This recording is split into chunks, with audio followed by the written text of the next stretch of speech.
Tiga ketua umum partai politik Agus Harimurti Yudhoyono, Muhaimin Iskandar, dan Airlangga Hartarto disebut Puan Maharani masuk radar bakal calon wakil presiden Ganjar Pranowo. Padahal parpol yang ketua umumnya disebut Puan sudah membangun koalisi dengan partai politik lain.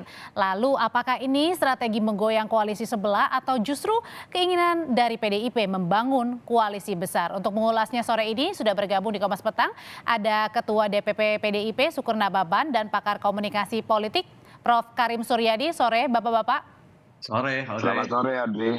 Saya ke Pak Syukur dulu. Pak Syukur, jadi ini setelah nama Mas Ahy masuk, kemudian terakhir ada nama Caimin dan juga Pak Airlangga. Jadi ini berdasarkan data survei internal dari PDIP atau upaya menggoyang soliditas koalisi pesaing?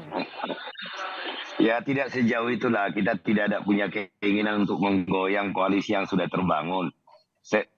Sekretaris Jenderal saya juga kan mengatakan di statement-statement sebelumnya, kita menghormati koalisi-koalisi yang sudah ada. Nah tetapi putra-putra terbaik bangsa kan ya kita lihat semuanya. Tetapi di sistem mekanisme kami kan sudah jelas baku Audrey, bahwa keputusan pencapresan dan pengusulan calon wakil presiden itu ditentukan ketua umum mutlak itu. Maka seluruh kader pada saat keputusan sudah dikeluarkan ya harus tegak lurus. Tetapi ya misalnya Audrey juga, kalau misalnya ini kan bisa masuk dalam radar. Semua orang bisa masuk dalam radar. Kalau semua orang bisa masuk dalam radar, tapi nama ketua umum parpol yang sudah punya koalisi lain masuk radar, itu pasti kan ada alasannya ya? Alasan utamanya Pak Syukur apa sih?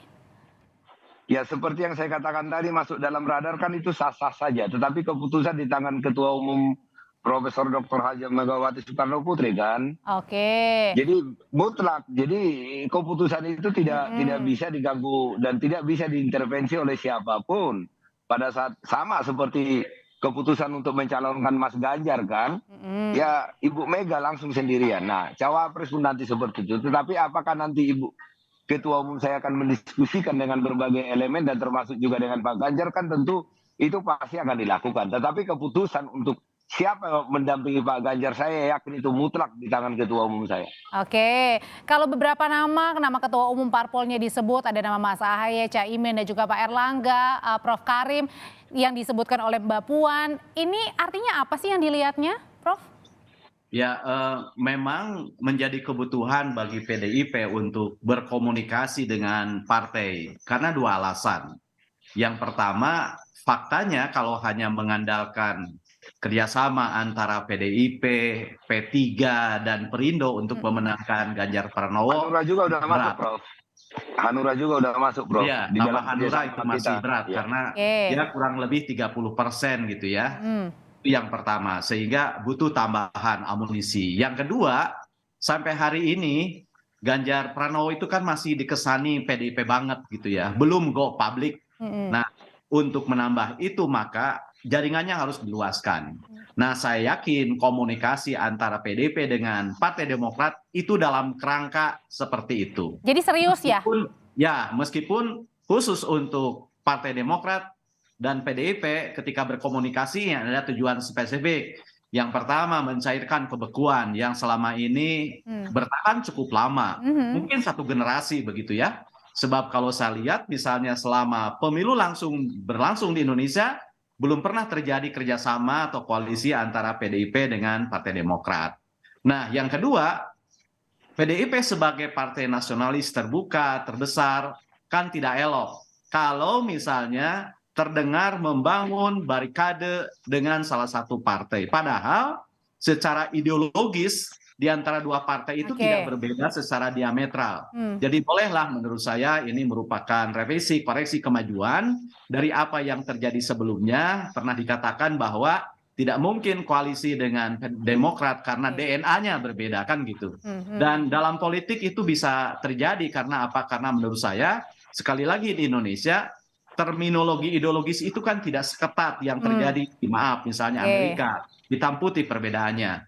Nah, sehingga bahwa kemudian apakah ini goyang-goyang segala macam, menurut saya itu tidak menjadi tujuan utama. Bahwa kemudian kalau sampai akhirnya Demokrat Ada yang goyang gitu ya, Prof. tertarik terjadi Oke. tekanan, yaitu Berarti segitu konsekuensi kuatnya saja ya menurut pesona saya, dari ya. Partai Demokrat oleh PDIP sehingga mau memasukkan Demokrat untuk bisa bergabung tadi ya untuk memecah tadi tembok yang begitu. Bukan Saya seperti tidak itu, Andri. yakin Bukan itu bukan motifnya Nggak, kalau nggak yakin itu. kalau Pak Sukur ya ya. silakan. Tidak yakin Ya, untuk bukan. memecah ya. Iya, Sekali lagi saya katakan bukan. tadi, dasarnya adalah kebutuhan elektoral. Oke, Bahwa untuk kemudian menaikkan elektoral. jika terjadi terpecah, itu alamiah. Kenapa? Karena saya yakin sampai hari ini belum ada blok koalisi yang benar-benar matang, ya. Jokowi dalam pidato di depan Musra juga katakan begitu, bahkan koalisi masih belum terbentuk, belum selesai. Jadi kalau saya analogikan dengan janin, umur koalisi hari ini baru sekitar 3 bulan, baru menggumpal, belum berupa, belum Oke. berjenis, masih bisa Oke, geser-geser. kalau gitu Jadi seperti itu kondisinya. kalau gitu Pak Sukur sebegitu seriusnya begitu sehingga juga pada saat sebelum Mbak Puan bertemu dengan Mas AHY kemarin juga Pak Sekjen PDIP bertemu juga dengan Pak Sekjen Demokrat. Iya, kan jelas tadi. Saya tertarik satu statementnya Prof. Karim tadi yang mengatakan, ya jangan ada barikade-barikade. Kita ini kan kami, PDI Perjuangan kan tidak bisa membangun bangsa ini sendirian. Kita ini kan konsep dasar kita kan gotong royong. Maka kita harus mengajak semua elemen masyarakat. Nah, terkait dengan pencalonan AHY sebagai calon wakil presiden, tadi kan itu kan tidak fokus AHY, ada 10 orang yang masuk dalam radar. Tetapi saya sudah sampaikan tadi, keputusan itu ada di tangan Ibu Mega, mutlak itu. Nah, mendengar dari elemen-elemen lain termasuk juga nanti berdiskusi dengan Mas Ganjar itu pasti akan dilakukan. Tetapi saya percaya 1000% bahwa Ketua Umum saya tidak bisa diintervensi. Oke. Nah, pertemuan antara Sekjen PDI Perjuangan dengan Sekjen Demokrat, nah tentu kan ini bagaimana kita ini bisa menyatukan pikiran, menyatukan Pak tujuan Sukur. di dalam membuat nanti pileg dan pilpres itu pada tahun 2024 berlangsung dengan aman dan lancar. Pak Sukur, sebenarnya target dari PDIP sendiri untuk menggalang dukungan parpol-parpol lain berapa banyak sih Pak? Untuk memenangkan ya, kan nama begini, Pak Ganjar? Sebenarnya bukan, kami tidak memiliki target untuk sekian persen. Intinya adalah PDI Perjuangan bisa mengusung calon presiden dan calon wakil presiden sendirian. Nah tentu, tetapi kami akan terbuka jika ada partai-partai politik yang sejalan dengan keputusan kami di dalam misalnya calon presidennya. Nah, saat Ibu Mega memutuskan Ganjar Pranowo kan ini sudah bergabung, ada P3, ada Perindo. Nah, terus kemudian ada Hanura. Nah, nanti diputuskan cawapresnya, ada lagi yang lain yang gabung, yang merasa bahwa apa yang kami putuskan itu adalah yang terbaik bagi bangsa dan negara. Kami tidak memiliki target untuk sekian persen ini. Kami percaya diri bahwa dengan apa yang kami sampaikan kepada rakyat Indonesia, maka rakyat Indonesia akan memilih apa yang kami calonkan. Oke, kalau gitu Prof. Karim dengan PDIP yang mau bertemu dengan Demokrat, PDIP yang mau bertemu dengan PKB dan juga Golkar, itu artinya koalisi saat ini yang terbentuk di masing-masing baca pres masih cair, masih mungkin saja terjadi semuanya? Ya, saya bilang tadi koalisi belum matang ya, belum jadi, belum berbentuk, belum berupa, belum jenis kelamin. Saya bilang tadi analogikan dengan janin sebagai janin yang berusia 3 bulan. Tapi bisa mengubah peta politik yang ada juga, Prof. Sangat bisa berubah. Nah, begini. Khusus dalam komunikasi antara PDIP dengan Demokrat, menurut saya dalam kalimat sederhana bisa dirangkum begini, komunikasi ini. Ini poin terus terang bagi PDIP, godaan bagi Demokrat, sekaligus juga tekanan bagi Anies Baswedan. Kenapa poin bagi PDIP? Karena banyak sekali insentif yang akan diterima oleh PDIP ketika pertemuan ini terjadi, apalagi kalau tujuannya tercapai gitu ya. Setidak-tidaknya ini akan memberikan image bagi PDIP sebagai partai terbuka, nasionalis, merangkul mana saja sebagai partai besar, memulai pembicaraan yang sudah membeku. Ini godaan bagi AHY sebab menurut saya kalau misalnya kalkulasinya menjadi calon wakil presiden, beda lagi ntar ya. Tetap datang dari koalisi perubahan. Jadi kalau saat ini benar ya PDIP lagi menggoda Demokrat ya? Ya, Pas- bukan Pak- PDIP-nya menggoda, ini godaan yang akan Goda. dibaca sebagai godaan Silakan Pak oleh Sukur. Jadi ini Partai godaan Demokrat. atau saling menggoda ini atau menggoda justru? Kenapa? Jadi, Kenapa saya bilang godaan bagi Partai tadi Demokrat? saya katakan Karena Audrey saya melihat tidak kans melakukan menjadi penggodaan. cawapres itu ada di koalisi sebelah, Oke. bukan di PDIP yang bertabur bintang, banyak sekali pilihan di sana. Banyak sekali pilihan. Oke. Gitu Oke, ya. oke, kita dengarkan Prof dari Pak Sukur. Silakan Pak. Ya, itu yang saya katakan tadi, bukan menggoda Audrey, tetapi kita membangun komunikasi politik dengan siapapun. Kalau Karena akhirnya kita sadar- tergoda, Kan tapi bisa dibilang menggoda Pak Sukur. Karena kan saat ini Demokrat sudah bersama dengan Nasdem. Iya, artinya kan kita tetap membangun komunikasi. Tadi Prof Karim mengatakan jika orang tergoda ya itu bukan urusan kami, tetapi kami itu adalah untuk membangun sebuah komunikasi bagaimana kita sebagai sebuah bangsa, biarpun kita berbeda partai politik, tetapi kita bisa mensukseskan di dalam satu pikiran bahwa pemilu tahun 2024 caleg dan presiden itu bisa berlangsung dalam damai. Nah, terkait dengan calon wakil presiden tadi saya sudah sampaikan dengan tegas bahwa tentu saja sangat banyak masukan kepada kami. Nah, tetapi keputusan mutlak pertimbangan itu ada di ketua umum. Kami tunggu perintah sama seperti pada saat diumumkan Ganjar Pranowo. Apakah kalau misalnya ditanya siapa punya peluang yang terbesar, saya tidak tahu. Yang tahu Tapi itu hanya pertanyaannya ketua umum gini saya, Pak dan Sukur saya yang melaksanakan ditanyakan perintah. oleh banyak orang, kenapa harus Demokrat? Kenapa harus nama Mas AHY? Loh, kan ada 10 nama, tidak hanya satu kan, kecuali satu. Berarti kalau ada 10 nama kan berarti semua punya peluang. Dan bisa saja dari luar 10 yang disebut Mbak Puan tadi muncul lagi. Nah, keputusan kan ada di tangan ketua umum. Kecuali pada saat wawancara pada saat rakernas kami itu hanya satu nama yang dilemparkan oleh Mbak Puan. Kan ada 10 nama. Dan urutannya juga kan Tapi bukan kan yang Pak cukup AHY yang intens pertama. belakangan ini disebutkan dan juga pertemuan juga justru nama Mas Loh, AHY bukan. atau Demokrat. Nah, persoalannya adalah media yang narik-narik. Karena jarang kita berkomunikasi. Kita Karena kan menarik ya Prof ya, betul ya Prof ya. Bukan. Perindo kan datang ke kantor kami. Dengan Hanura juga sudah terjalin kerjasama. Dengan P3 juga sudah terjalin kerjasama. Cuman ini kan media mana yang seksi ini.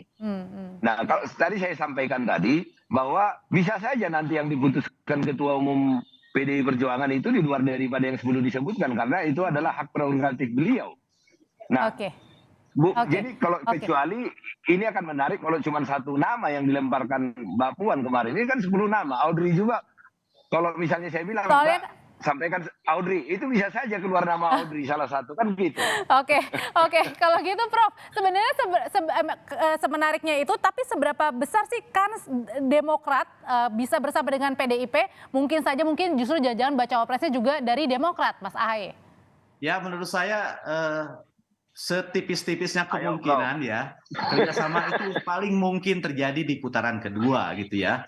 Melihat kondisi hari ini di mana koalisi perubahan itu kan tertekan dalam radar survei itu yang pertama. Yang kedua, mengapa tidak saya bilang di awal di putaran pertama dan mengapa saya tidak begitu optimistis AHY itu masuk ke dalam radarnya Ibu Mega? Karena saya katakan betapa banyak cawapres yang bertabur bintang di PDIP ini yang matang dari sisi pengalaman, namanya besar, kuat juga dari sisi gizi gitu ya. Nah, sehingga menurut saya akan lebih besar bukan untuk menjadi cawapres di koalisi perubahan gitu. Tapi kan meskipun sekecil apapun dalam politik kan terus harus dijaga, harus digalang begitu ya. Sebab ini soal kemungkinan. Saya senang gitu ya tadi Bang Sukur menyebut ada common platform di antara para partai politik, di antara kekuatan bahwa common platform itu adalah menggerakkan mesin politik secara manusiawi, beradab gitu ya, penuh kekeluargaan dan gotong royong. Itu hal penting yang harus kita pegang dan dicatat sore ini. Dan mudah-mudahan itu menjadi landasan bagi kekuatan-kekuatan untuk menggerakkan. Oke, kalau gitu Pak Sukur, bocoran dong Pak. Kira-kira kapan Mbak Puan bertemu dengan Mas AHY? Loh, kan kemarin kan pertemuan antara Pak Hasto dengan Sekretaris Jenderal Demokrat kan sudah disampaikan. Nanti akan mengklokkan waktunya. Kebetulan saya tidak nempel dengan Mbak Puan, saya tidak nempel dengan AHY. Tapi pasti ya itu ya. Jadi, pertemuannya ya? Belum tentu juga. Belum tentu juga. Oke, kalau belum tentu Mbak Puan bertemu. Bukan maksud saya kalau tidak klop. waktunya kan nggak bisa ketemu. Oh, yang Tapi penting kalau klop pas dulu klop ya. waktunya iya. Jadi Oke. kalau misalnya Audrey nanya ke saya, pasti nggak ketemu Bang. Saya bilang ya nggak tahu saya. Ya kalau pas klop waktunya ketemu, tapi kalau tidak pas klop waktunya, misalnya saya janjian dengan kamu Audrey, ya nggak klop waktu kita nggak ketemu-ketemu. Oke, oke kalau gitu kalau masih ditunggu pertemuan antara Mbak Puan dan juga Mas Ahaye, ataukah mungkin Prof Karim justru yang harus bertemu duluan adalah Ibu Mega dengan Pak SBY untuk Itu agak mencairkan? kurang relevan ya dalam konteks ini. Oke. Ya, jadi menyambung pertanyaan tadi, mengapa yang dibidik itu AHY, mengapa Muhaimin Iskandar, mengapa Erlangga? Karena kan yang ingin ditarik bukan personalitinya, bukan person AHY-nya, bukan seorangnya, tapi bagaimana tarikan itu membawa juga gerbong elektoral. Dan kita tahu AHY adalah ikonnya Demokrat saat ini, gitu Oke. ya. Itu sama halnya dengan Erlangga dengan juga yang lain. Jadi menurut saya juga efek disebut elektoral yang dikejar. Gimana? sebenarnya. Terakhir Pak Mahfud juga kan disebut juga itu kan, Prof. Oke, Pak baik. Mahfud, Dan karena ada Pak 10 nama ya Erik, dari Pak Mbak Puan ya. Iya. Baik. Ya itu yang saya Jadi bilang kita bertabur tidak- bintang Oke. cawapres di sana, Iya. Bang. Baik. Kita tidak hanya bicara partai politik ya, kita bicara figur. Baik. Nah, tentu saja itu yang saya Oke, katakan. baik, Ibu terima Mega lebih kasih. paham lah figurnya. Terima kasih Pak Sukurna Baban, terima kasih Prof Karim Suryadi sudah bergabung di Kompas Petang sore hari ini. Kita ketemu lagi di lain kesempatan.